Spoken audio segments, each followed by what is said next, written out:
Hey guys.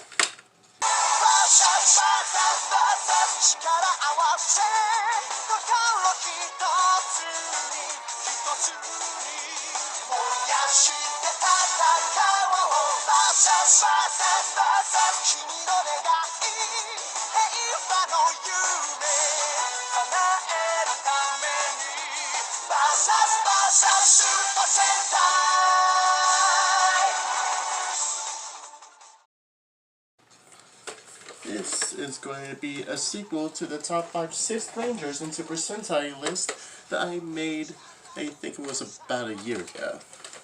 So, I saw that video had a lot more views than my other videos, and it's actually nearing the top as the most popular, according to the channel analytics, and I was like, well, that's great. Why didn't I do this before? Most of my videos are getting 6s and 10s now, so I should go back to the 200s. So, okay, rule 1.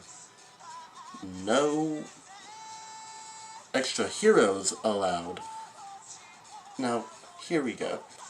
Prototype 6 heroes are allowed, such as X1 Mask, Magna Warrior, or even Gosei Green, but extra heroes, which technically don't even count as Rangers, like Juma Hunter Jeek, like I reviewed in my last review. Oh, and only one prototype Ranger is going to be on the list. I should also say that. So without any further delay, let's get started.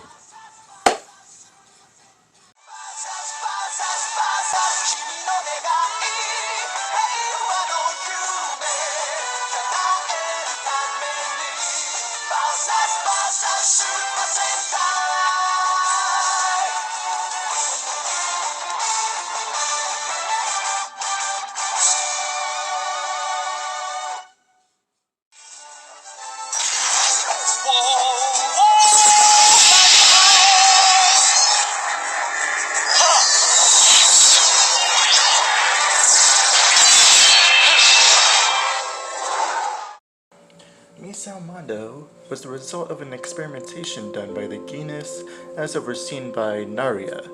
Naria attempted to capture several zoom-ins and was able to find 3 subjects. These zoom-ins were drained of their life essence to generate the powers for the captive Naiso to be infused with. Now called the World, he is modified to be similar to the Zerogers, with the ability to switch between or combine the 3 main powers that he has. Guinness refers to him as his extra player to make the blood game more interesting. Quavel suggests unleashing him to the Zerogers just after they defeat his latest monster, Trumpus, and he successfully takes out all the Zerogers down one by one, using his various forms. Naisao is finally able to break free after Yamato and the other Zerogers tell him to believe in himself rather than Guinness or anyone else. Naisao would then go on to fight alongside the Zerogers on most missions, although he continued to suffer from lots of doubt and self-hatred.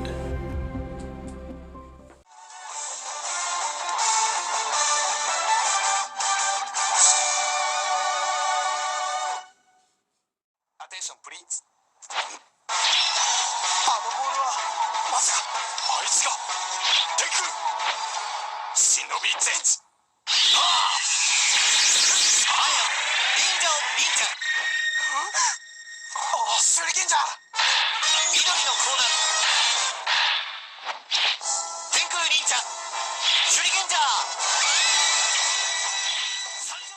Most of the Rangers on this list are mostly known for being unexpected, except for Shurikenger from Hurricaneger. You know, Zero the World has the lowest point in this list because I didn't expect him to have such an amazing backstory. And I never really watched the show, so that was actually a big surprise when I heard, you know, Shurikenger was The one who always had to save the Hurricanegers. Wow. That is not really good. You know, Shurikenger, no one knows who he is, and that's kind of the point. He takes on any disguise to sneak in and save the Rangers from whatever situation they're in, even though that goes against the entire point of having a 6th Ranger, having their appearances limited by, you know, them losing their powers or self-doubt or something like that. But no. This guy has his powers all the way through, and of course he does sacrifice himself and die, but not from a lack of powers. It's just... the more I talk about Shurikenger, the more I realize that I should have put him at the bottom of the list. But he's even higher on the list because, well, hey, you made yourself very, very memorable by having the most appearances on your show, so of course you get the highest part of the list. You don't really deserve it that much, but hey, it's something.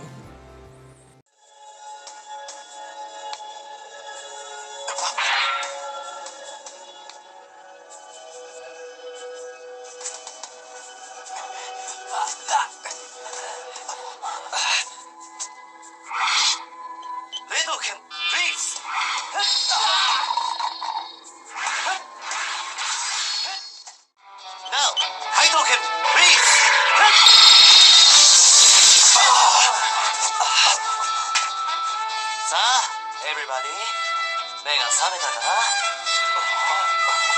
なんだ？これは一体。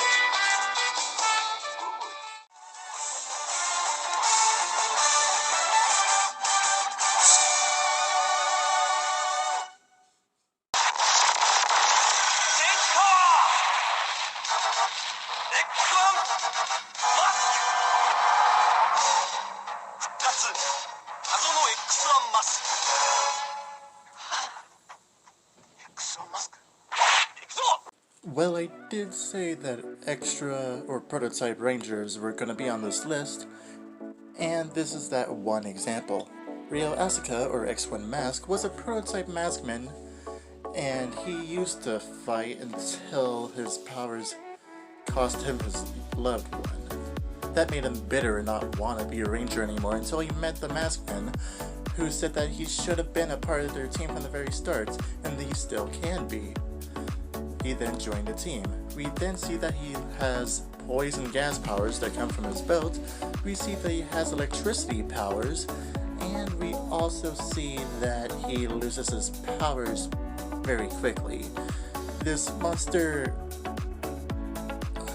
shoots his attack at all the rangers hoping to kill them, and Ryo, having enough power to take the blast back at the monster, sends it back to the monster. Unfortunately, he had to do this at close range, so he lost his powers. But this didn't really end that badly for him. He is actually teaching others martial arts after his career as a ranger was over. And hey, he's also playable in Super Sentai Legend Wars, so that's amazing. You could play him in his last moments as a ranger. That's actually pretty cool.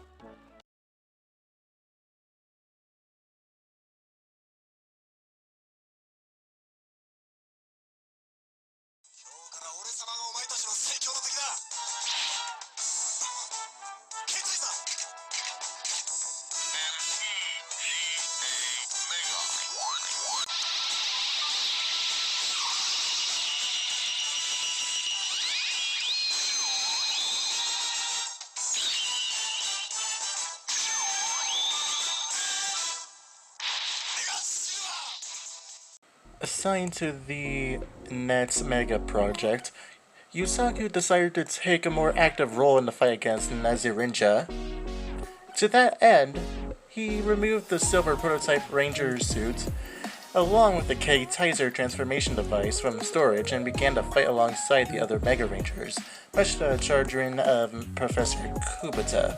Although Kubota soon came to realize the tactical advantage of having an extra member, Usagi was still kept on a short leash, only permitted to enter the battle when the 5 for Mega Rangers weren't enough, especially since the Mega Silver battlesuit had a design flaw that only allowed it to be used for 2.5 minutes before powering down. Sure, he fixed that, but still, that's a stupid design flaw to have. And over time, he actually did join the Rangers even more and more, but it was a gradual and steady build-up. Unlike Shurikenger, who had his full powers and had no limitations, and okay, sorry, I'm still trying to get over that. So yeah, he is number 2 on the list, Mega Silver. So, who could possibly top him? Who could be, like, the second best Ranger in the second best Ranger list? Does that count? Anyway, let's recap.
Ko, the Kiba Ranger, is just a little kid.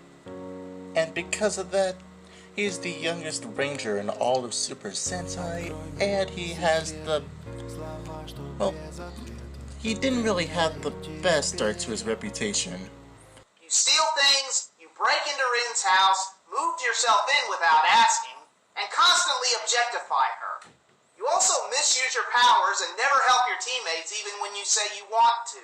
Now you expect people to feel sorry for you? Well, I don't. Oh, your mommy left you? Well, I'm sorry, but you can't swing a dead cat in Tokusatsu without hitting a parentless character. Cry me a river, build a bridge, and get over it! Get over it! But he gradually got better as time went on, and actually started joining the Rangers more and more.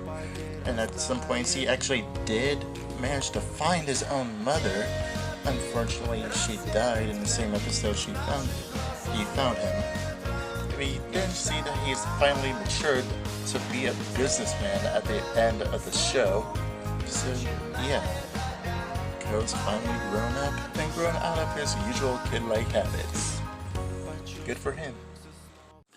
So yeah, this is the list I've been wanting and hesitating to make because, well, I already talked about my favorite 6 Rangers in my first top 5 list of them.